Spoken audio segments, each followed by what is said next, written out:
was my son. He was a little sweet kid, innocent. It was mistaken identity. It was supposed to be him. My son is his age. I think about my son. And it was evil against good. It was evil against an angel. He was a good kid. Everybody loved him. We'll be praying for his soul.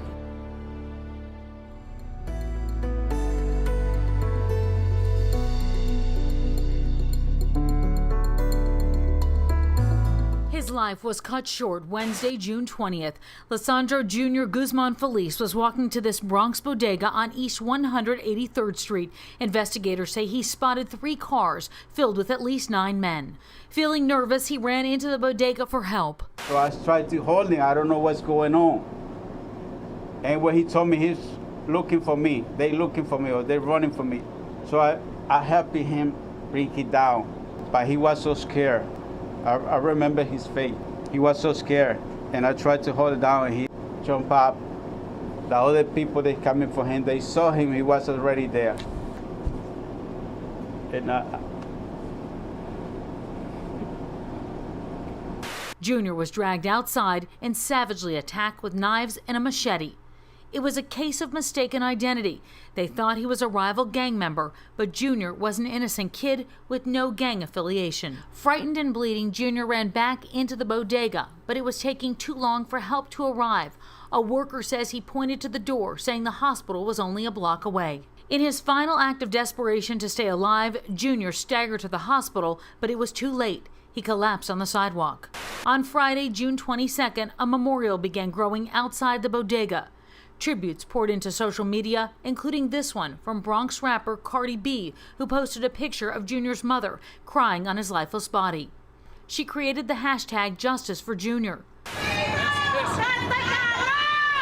Sunday, June 24th, a break in the case. The NYPD makes the first arrest. In Paterson, New Jersey, 6 more men are arrested.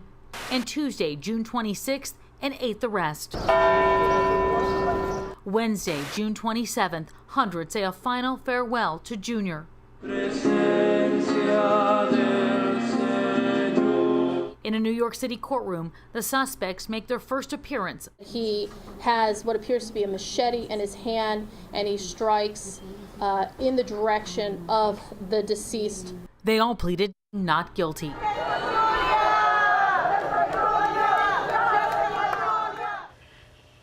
Well, the Trinitario gang has been on the radar of police for decades now, and right now there are more than 1,000 active members on the streets of New York City. Yeah, unlike MS-13, which has been in the public spotlight of late, the Trinitarios flaunt themselves on social media.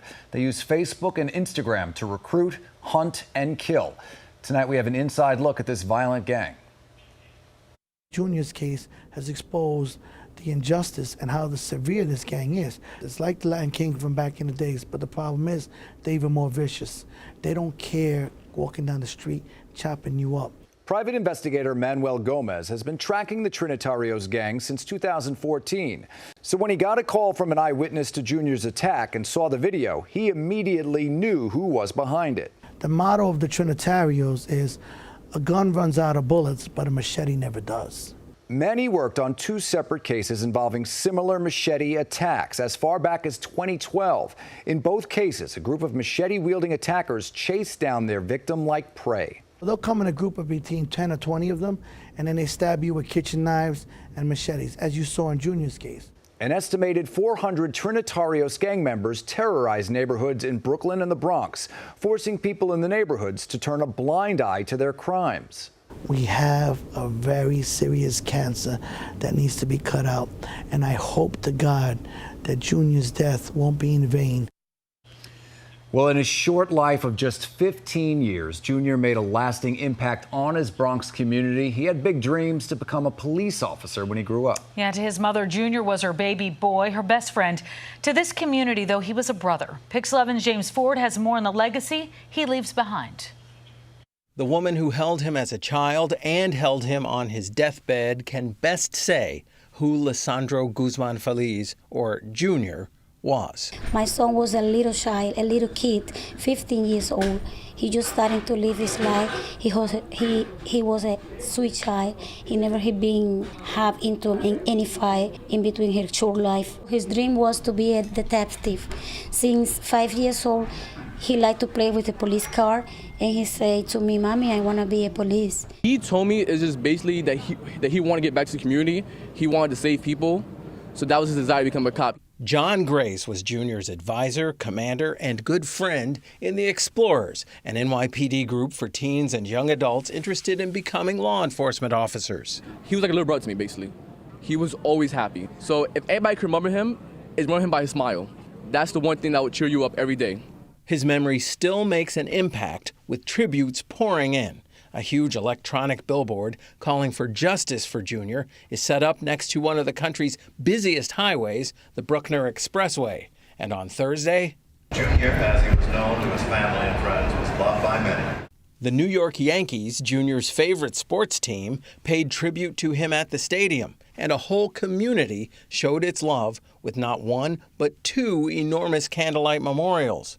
Mourners lined up block after block for 2 days to attend Junior's wake. They packed his funeral inside the church and out. Junior's family has been left with tremendous showings of support and love, but also without their beloved son. They did not kill only my son, they killed me too. I'm deaf, but I'm alive, but I'm deaf. I don't feel the color and the taste of the life now. For me, the life is not happy.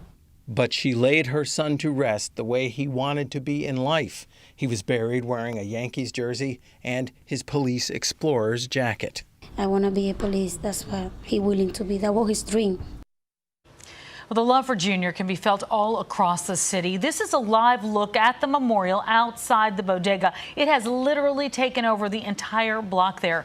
And people who had never met him are stopping by to pay tribute to the 15-year-old. Yeah, 2 blocks away, another memorial is going up. An artist painting this Stand With Junior mural. The artist says it is a call to action. He wants to give everyone access to Junior's memory. Represent him ascending, and you get to take a picture with that and stand with him. So it's the literal version of Stand With Junior. This is something that we want to build for everybody was affected. Everyone is welcome to come, take a picture with it, leave a mural, leave a candle. It's just something that we just want to open up for everyone. It is just one of the many tributes to the fallen teen. This tragedy has also struck a chord with celebrities who've shown an outpouring of love and support to the family. It started with this heartbreaking image from Cardi B. Yeah, J-Lo posted a video of Junior's funeral showing the pallbearers wearing Yankee jerseys carrying the teen's coffin. And rapper Dave East, NBA superstar Carmelo Anthony and his wife Lala Anthony made personal visits to the family's home to express their condolences. They gave the mother 2 Knicks jerseys and a pair of signed basketball shoes. Rihanna shared this message on Instagram. Can't stop thinking about this poor baby boy and how his family must feel right now. #Justice for Junior.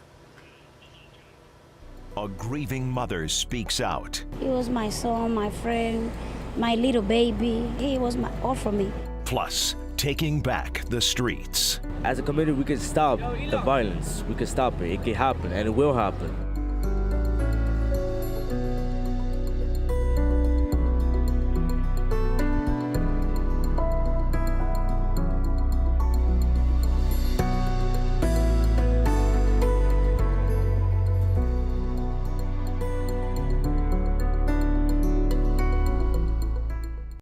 My son is his age. I think about my son. As a parent, it hurts me. It kills me since past Wednesday. I can't even sleep, worry, thinking, looking at my son. Well, this really is a story that has touched parents all across the country. Mothers thinking it could have been their son. Junior's mother says when her son was killed, a piece of her heart died with him. Yeah, the memories, she says, though, will stay with her forever. Here is Pix 11's Ayana Harry. How does a mother move on after the murder of her baby boy? I won't gonna have him never ever again. You know, I feel like death in life. Leandro Feliz wasn't ready to say goodbye. He was your friend. He was my son, my friend, my little baby. Today we spoke with Junior Guzman Feliz's mother one-on-one outside her home in the Bronx. I wish I would have met Junior. He seemed like he was such a good friend. You will love him. She shared the one thing she'll miss the most about her boy. He never leave me alone. We all the time, we were all together. everywhere, me and him. That bond was broken in an unthinkable way. The night of June 20th, Leandro got the call and ran to the hospital. The wounds were too deep. He lost too much blood. Junior didn't make it. Too much. It's too bad. Too bad. Then his mom saw the chilling images over and over on social media. Her son dragged on the floor, desperately trying to hold on to that doorway. He knew what was coming. No mother wants to lose a child like this. I don't have a description to express how I feel. It was such a dark time. Leandro lives steps away from the store where Junior was killed. The grim reminder, now filled with flowers, candles, and love. That support has made me feel much better. Monday, Leandra bravely walked into her son's wake. She was surrounded by thousands. I want to say thank you very much for all the support. Then it was time to bury Junior.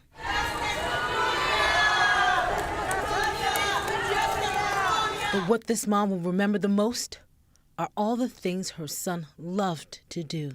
PlayStation, basketball, Yankees, everything. He was very funny. I miss him. When you join the gang, you're risking your life. Next, protecting kids from the gangs. I'll never join a gang ever in my life. And one man comes out of the darkness. I got tattoos and bullet wounds and scars to show it. Armed with a new perspective. That if we can give them the outlet, they won't be out there doing that for no reason.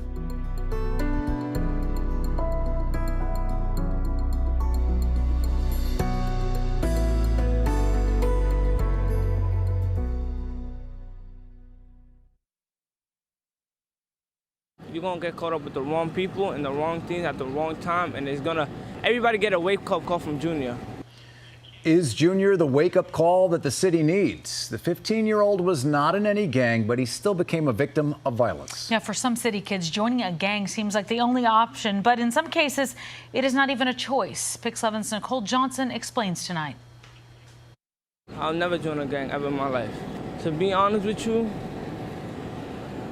I don't like to talk about that. Okay, I understand. You can't. It's really hard talking about gangs. Yeah, very hard, especially what they did to Junior.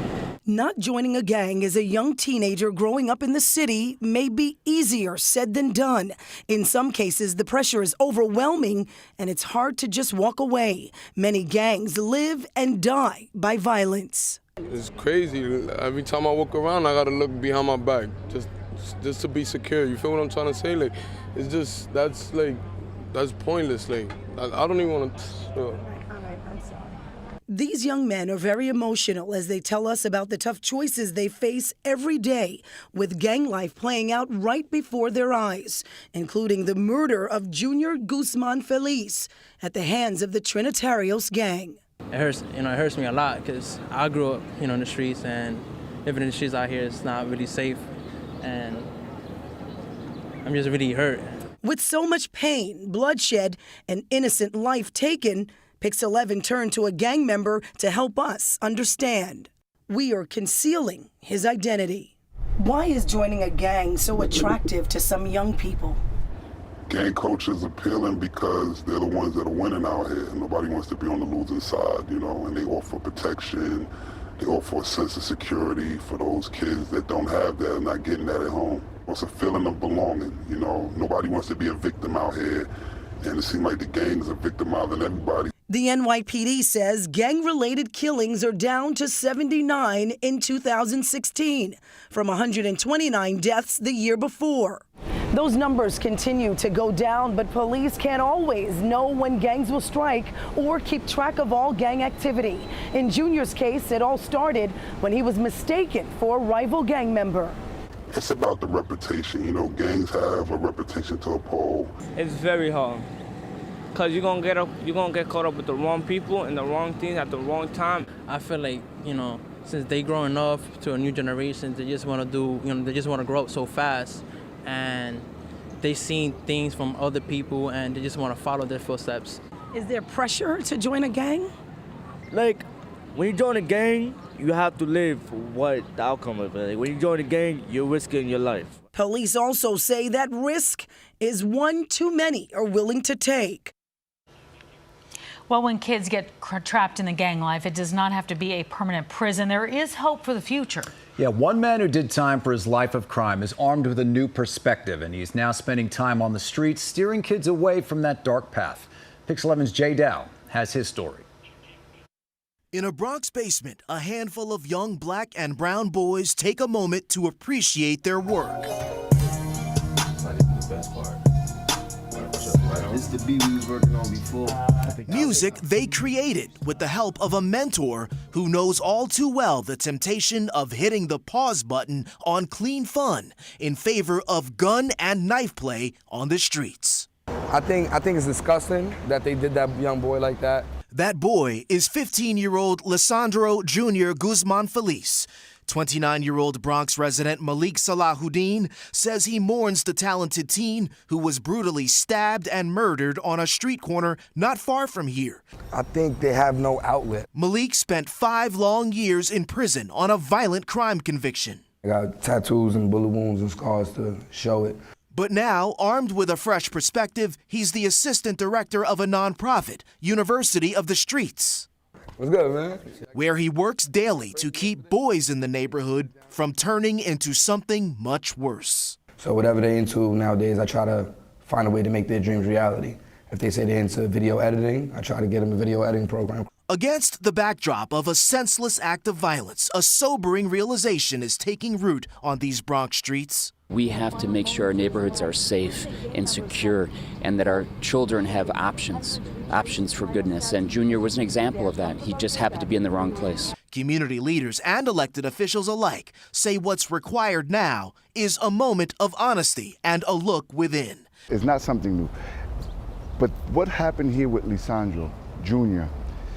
should be the tipping point. Bronx Borough President Ruben Diaz Jr. insists the battle for young lives out on the streets cannot be fought alone. We're creating jobs, we're funding schools and technology, and we're creating opportunities.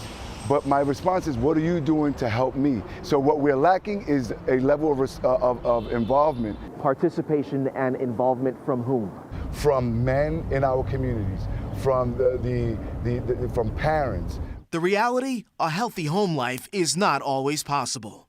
And that's where positive community influencers like Malik Salahuddin do what they can to prevent a young boy from turning into the kind of monster willing to rob another junior of his life and future. What is your hope for them?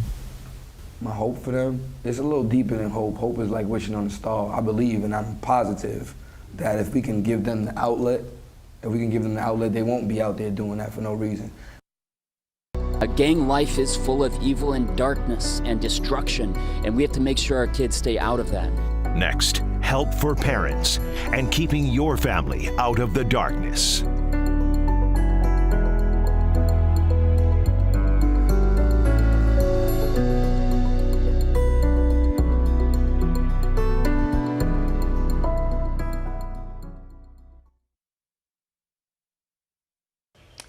We thank you for watching this Pix 11 News special, Justice for Junior, the murder of a Bronx teen. If you're concerned about a family member going down the dark path of a gang, or if you're looking for help to end gang violence in your community, go to pix11.com/junior. While there, you will also find all of our coverage of Justice for Junior. It will be updated as new information comes in. And a reminder that Our Lady of Mount Carmel Church will be holding a prayer vigil Sunday in honor of Junior. They're also going to look at gang violence, how to stop young people from joining and get current gang members to quit. Thank you for joining us tonight. I'm Tamsin Fidel. I'm John Muller. Good night.